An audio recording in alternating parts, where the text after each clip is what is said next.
Next is your class 3 levers. But in class 3 lever हमने diagram में पहले ही करा था कि जो इसके मैकेनिकल एडवांटेज या वेलोसिटी रेशियो होते हैं वो दोनों लेस देन 1 होते हैं, मतलब वो किस में काम करते हैं, स्पीड मल्टीप्लायर का काम करते हैं।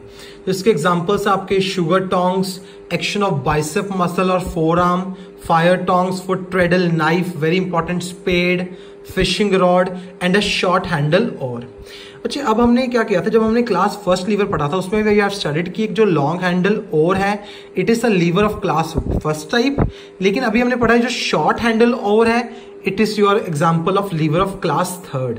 अब ऐसा क्यों होता है, ध्यान से समझने की कोशिश करो बच्चे। I will show you from the book itself. अब ये देखो बच्चे, this is your long handle or, ये आपका लॉन्ग हैंडल ओर है।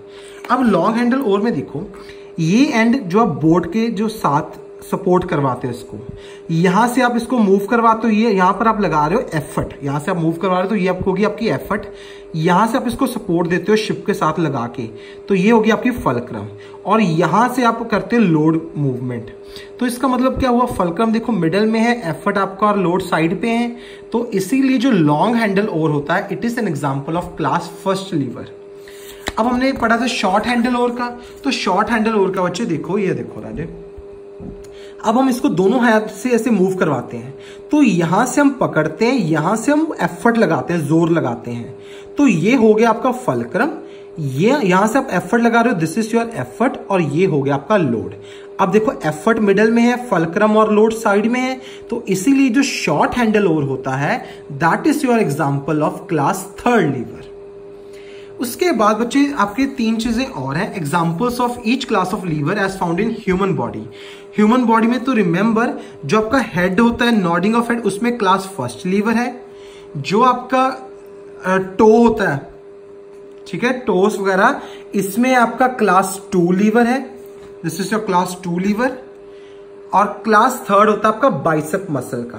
बच्चे जब मैंने 2008 में एग्जाम दिया था तब हमें ये डायग्राम आया था वहां पर, तो आपको मार्क करना था कि एफर्ट कहां पर है, लोड कहां पर है, तो एफर्ट कहां पर है। तो आपको क्या करेंगे बच्चे, या तो आपको स्ट्रेट वे पूछेंगे कि इस पार्ट में कौन सा टाइप ऑफ लीवर है, या आपको डायग्राम वहां पर बने आएंगे, आपको मार्क करना है कि एफर्ट कहां पर लग रही है, लोड कहां पर लग रही है, फोर्स कहां पर लग रही है।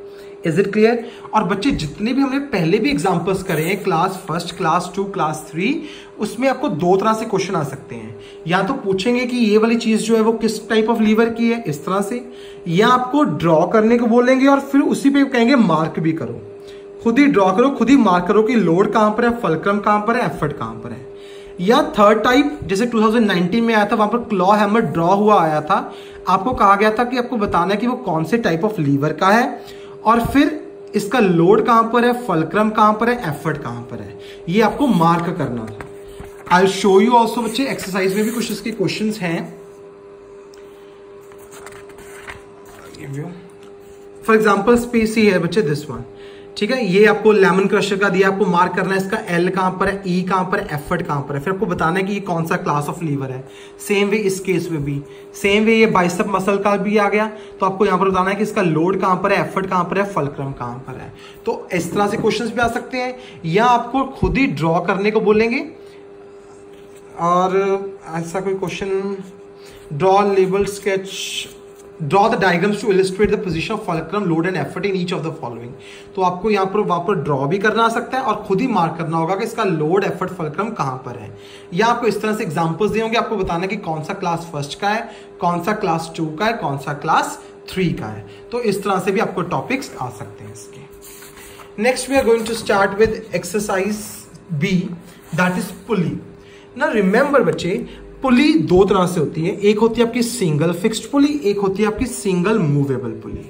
अब जो सिंगल फिक्स्ड पुली होती है बच्चे आपकी, अब pulley which has its axis of rotation unchanged और फिक्स, जिसकी एक्सिस ऑफ रोटेशन जो होती है वो फिक्स्ड होती है या अनचेंज मूव नहीं करती, उसको हम बोलते हैं फिक्स्ड पुली। ये आपका इसका एग्जांपल दिया हुआ है, यहां पर मान लो लोड है, अब आपको पता है लोड है तो उसका जो वेट है या फोर्स है वो नीचे को लगेगी, और यहां पर हम घूम के इधर को आ गई तो एफर्ट हम कहां पर लगा रहे हैं, नीचे को। बच्चे ये जो होती है इसको बोलते हैं T, that is tension force, जो इसके ऑपोजिट लगती है। बच्चे टेंशन आपको पता है, ये हमने करा था contact and non contact forces में, ये नॉन कॉन्टैक्ट फोर्सेस का एग्जाम्पल, कॉन्टैक्ट फोर्सेस के में और नॉन कॉन्टैक्ट फोर्सेस में हमने पढ़ा था कि जब भी आपकी कोई स्ट्रिंग वगैरह होती है तो उसमें आपकी कौन सी फोर्स लगती है बच्चे, टेंशन फोर्स लगती है। Is it clear to everyone? और ये होती है आपकी कॉन्टैक्ट फोर्सेस में आती है, ठीक है। टेंशन मतलब कि क्या करती है, वो रोप को बिल्कुल स्ट्रेट कर देती है, टेंशन फोर्स जब भी लगती है इसमें। Next is in an ideal scenario. अब इस केस का देखो बच्चे, लोड नीचे को लग रही है, इसको बैलेंस करने के लिए टेंशन ऊपर को लग रही है, तो क्या मैं कह सकता है L इज टू टी। देखो L को T क्या कर रही है, बैलेंस। इस तरफ देखो एफर्ट नीचे को लग रही है, इसको बैलेंस करने के लिए टेंशन T ऊपर को लग रही है, तो इसमें E इज टू टी। अब ये भी T है, ये भी T है, तो इसका मतलब L इज टू E हो गया। अब in ideal case of single fixed pulley क्या मैं कह सकता हूं कि effort needed to lift a load is equal to the load itself. तो हमें पता चल गया कि सिंगल फिक्स्ड पुली में जितना लोड है उतनी ही हमें एफर्ट लगानी पड़ेगी, सेम है दोनों। तो अब मैकेनिकल एडवांटेज का फॉर्मूला होता है लोड अपॉन एफर्ट। लोड की वैल्यू भी T है, एफर्ट की भी T है, T कैंसिल, तो कितना आ गया 1। तो एक चीज पता चल गई, तो इसमें कोई भी गेन नहीं, मतलब 1 से ज्यादा नहीं आया। उसके बाद हमें पता है कि जितना उतनी ही एफर्ट लगेगी जितना लोड है।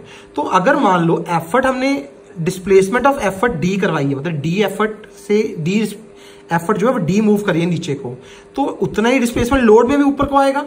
अगर डी इसकी डिस्प्लेसमेंट हुई है तो लोड की डिस्प्लेसमेंट भी कितनी हुई है, डी हुई है। दैट इज जितनी एफर्ट हम लोग पुल करेंगे रोप को, जितनी एफर्ट से उतना ही लोड ऊपर को जाएगा। तो वेलोसिटी रेशियो का फॉर्मूला क्या था, displacement of effort upon displacement of load. तो डी बाई डी कैंसल, कितना आ गया हमारे पास 1 आ गया।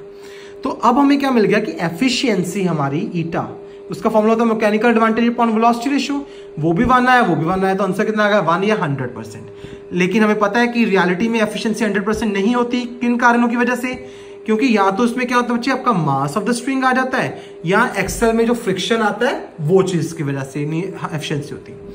अब देखो बच्चे, मैकेनिकल एडवांटेज 1 से लेस भी नहीं है, मतलब ना वो स्पीड मल्टीप्लायर हुआ और ना आंसर 1 से ज्यादा है, तो इसका मतलब ना वो फोर्स मल्टीप्लायर हुआ।